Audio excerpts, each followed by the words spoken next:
tunnel, ladies and gentlemen. A tunnel. All right. Let's give a little acceleration to the tunnel. Ready? All right, here we go. Yep, still brakes the tires, no matter what. Yeah.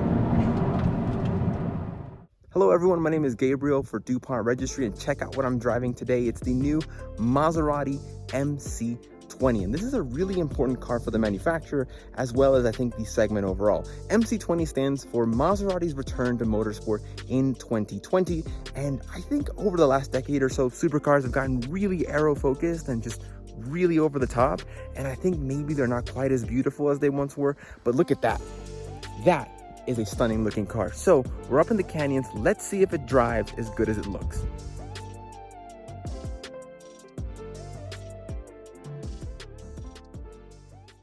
So now we are inside of the new MC20. Nice steering wheel, Alcantara, carbon fiber. We have the start button here. Push that. And its engine comes to life. Let me lower the radio because we don't want any of that. And I'm also going to go no AC. Let's see how long I can survive with no AC. So to start this drive up the canyons, we should go through the multiple driving modes. The car starts out in GT, which is its softest mode. Click one over in the central mode selector. You go over to Sport, firms things up a bit, and it gives you more power, more torque down low in the rev range. The actual power delivery of the car changes via the multiple driving modes, so we definitely want that in the sporty setting up here. There's also Corsa, which you have to hold it to select Corsa because it actually turns off track stability control. So the car really wants to make sure that you want to do that before it actually does that. So for the most part, I've been driving it in sport mode. I feel like in the Corsa mode, the adaptive shocks are way too harsh, but in sport mode, they are just right. So we have drive and manual. So we hit drive. One more puts us into manual mode. We got nice big paddles, and we'll talk all about the stats, figures, and all of that in a moment. But for now, how about we set off? Oh, parking brake. Definitely want to get rid of that. So let's set off.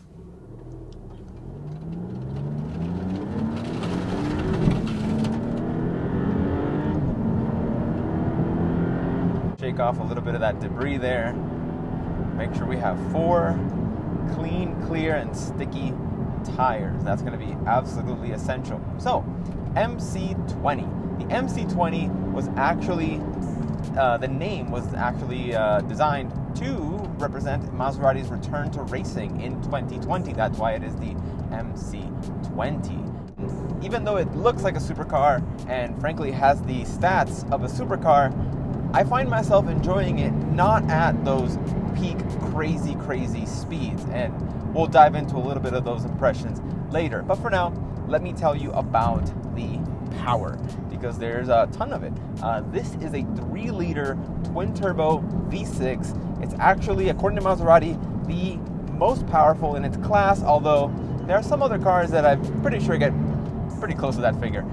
So total horsepower output is 207 horsepower per liter, giving us a total output of 621 horsepower, 538 foot-pounds of torque, and that's all routed to the rear wheels via a dual clutch 8-speed automatic. However, the last 2 gears are overdrive gears for emissions and such. Only the first 6 are your primary, the ones you're actually going to be using. So other than that, this car, it does have the straight line speed of a friggin' supercar. So speaking of speed, 60 miles an hour is done in 2.9 seconds, so it's about as fast as a Lamborghini Huracan, and has a top speed of 202 miles an hour. So like I mentioned, those stats are certainly there. I think the power delivery of this MC20 actually reminds me a bit of McLaren a little bit, because as you can hear behind me, most of what you hear inside of this car is actually the turbos spooling up. So you have to give it a little bit of time for them to spool up, and I'll show you. Put your foot down, not much happens, and then once they spool up, Now we're going. So there's definitely some noticeable turbo lag there, but I feel like the fact that you get that turbo noise, it actually adds a little bit of drama. There's really not that much exhaust noise. I know people criticize this for being a V6 and not having like that traditional awesome V8 sound of some older Maseratis, but you don't really hear it all that much. You can hear it in like, you know, when you're around town as it kind of bounces off buildings and such, but up here in the open road, pretty much all I'm hearing is turbo noise. Power comes in at 7,500 RPM and peak torque comes in at 3,000 RPM. And so you really have, from the very, very low of the rev range, you gotta wait for that turbo to spool up and then you're kind of off to the races like I mentioned. But once you get going, this car has freaking boatloads of power. It's really, really quick. And so there's really nothing to be, there's nothing left to be desired in that aspect. It definitely has the stats to match the price point. Got this beautiful steering wheel, which is carbon fiber and Alcantara. And one thing that I really, really like about this car is how agile it feels. It's got good turn-in. The steering weighting is a bit light. I feel like, you know, I want a little bit more resistance when it's loaded up, but it still feels a bit light. And there's a, you know, decent amount of feel, but you can tell that some of it is tuned out. And actually, reading through Maserati's press release, they talk about how they cushioned some of the road vibrations in the name of comfort. But what they've done, I think, in the process is maybe reducing a bit of the overall feel of the steering. So like this corner here is pretty tight, and again, I really wish I had a little bit more load on the steering, a little bit more weight to it. I apologize if you hear something moving in here. That's my case with all the cameras that I used to film these videos as we catch up to some traffic here, because even though there is a trunk and it's, you know, actually pretty decently sizable, my tripod's back there, but the case with all my cameras does not fit, so it is left in passenger duties here, which is why it is swinging around a little bit. But now that we're kind of slowed down, I can talk to you about suspension, because this car has adaptive shocks, and you can vary them obviously with the modes from very, very stiff to what is Maserati wants to say it's comfort. I think this car behaves the best with the soft dampers. I think with the dampers in full aggressive mode, especially up here, when you take some of these sweepers that are less than perfect, at least the road conditions are. Oh, look at this nice Corolla letting us through. Nice. Like I was mentioning, when you take some of these tight turns, especially when the road is less than perfect, the car gets very, very bouncy, and it actually can bottom out. You know, over some of these bigger bumps, it doesn't really sound all that happy. I like the softer suspension. I feel like it behaves better. It's a little bit, you know, maybe not the highest performing mode, but it's the most enjoyable to drive on the street. And frankly, I think this car reminds me of actually reminds me a bit of an F430. It's beautiful to look at, and it's great to drive. It's not necessarily going to lay down the craziest performance stats, because obviously there are cars that are faster in this sort of mid-engine supercar segment. But this is a car that is beautiful to look at, really enjoyable to drive, and the driving experience is very rewarding. I don't think it doubles as like a super comfortable, super track oriented, you know, like this sort of duality that, you know, Maserati was necessarily going with like the adaptive dampers and such. I feel like it is a sports car all the time, regardless of what mode you're in.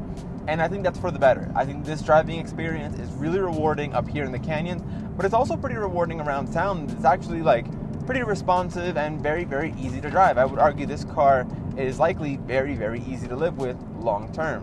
And kind of speaking of the F430, we should talk about styling, because the styling of this car reminds me again of that F430. It was beautiful, elegant, definitely sporty, but not sort of all out and like crazy, purposeful, look at me, supercar. This car's really elegant. I think this car is going to age absolutely beautifully, and according to Maserati, a lot of the benefits of this car and the styling department of it is the fact that most of its aero bits are not like immediately apparent to the naked eye.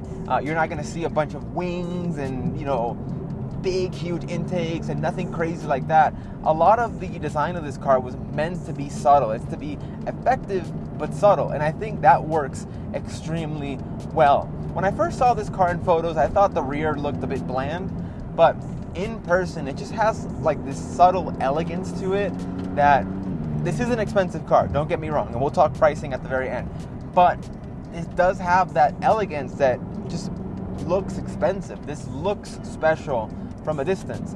It's not necessarily the sharpest supercar ever, but it's beautiful to look at, beautiful to drive, and I think, you know, what more could you really want from a supercar at this price point? You want something that sort of makes you feel good while you drive it and also looks fantastic the second you step out of it, and I think this car does that really well.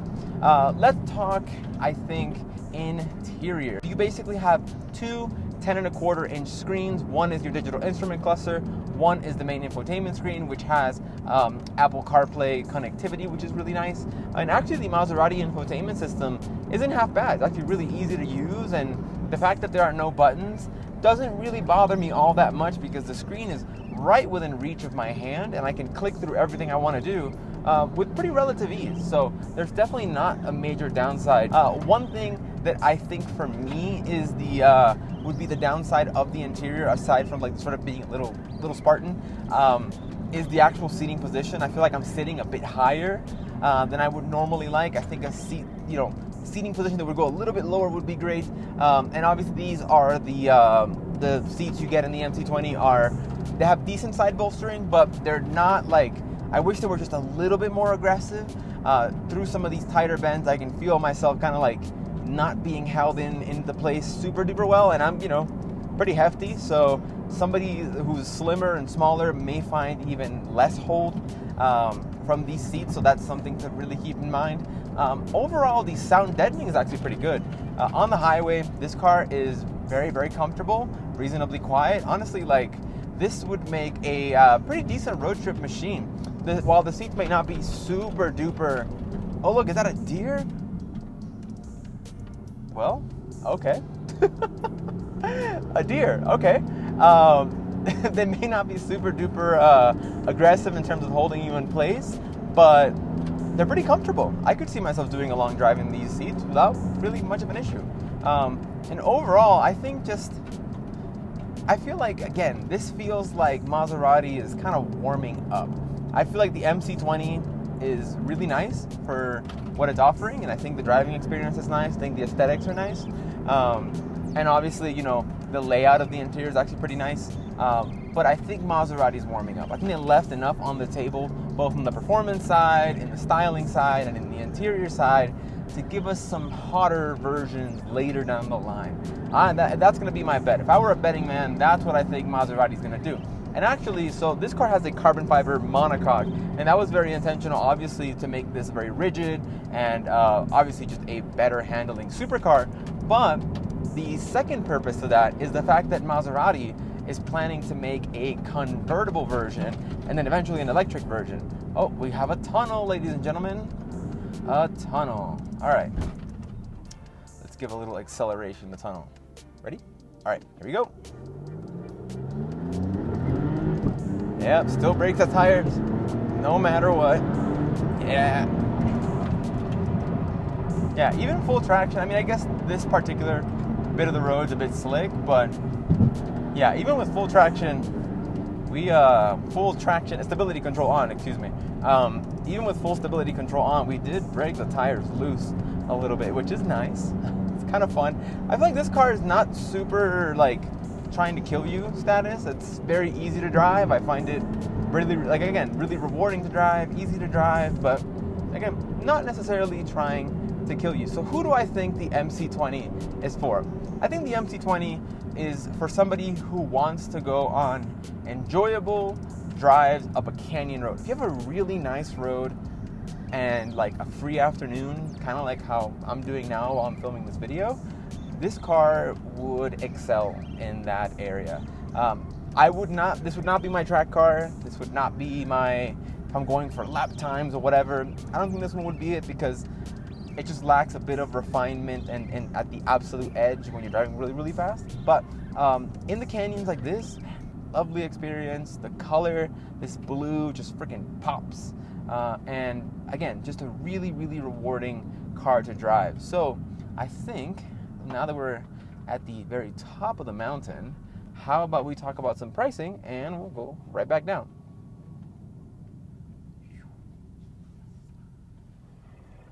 Here, you can hear those brakes. Let me put the parking brake on, release the brakes. I do not want to cook those. So pricing wise, this car starts in the low 200s. However, with optional extras and everything, you're getting much closer to 300.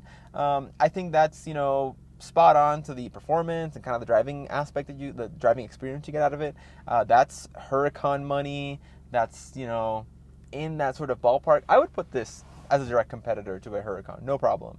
I think I would maybe still take the Huracan, but then again, that car has a lot more years of development put into it. But overall, like, as a sort of return to the supercar space for Maserati, the MC20 is a really, really good start, and I'm really excited to see what this car does along the road.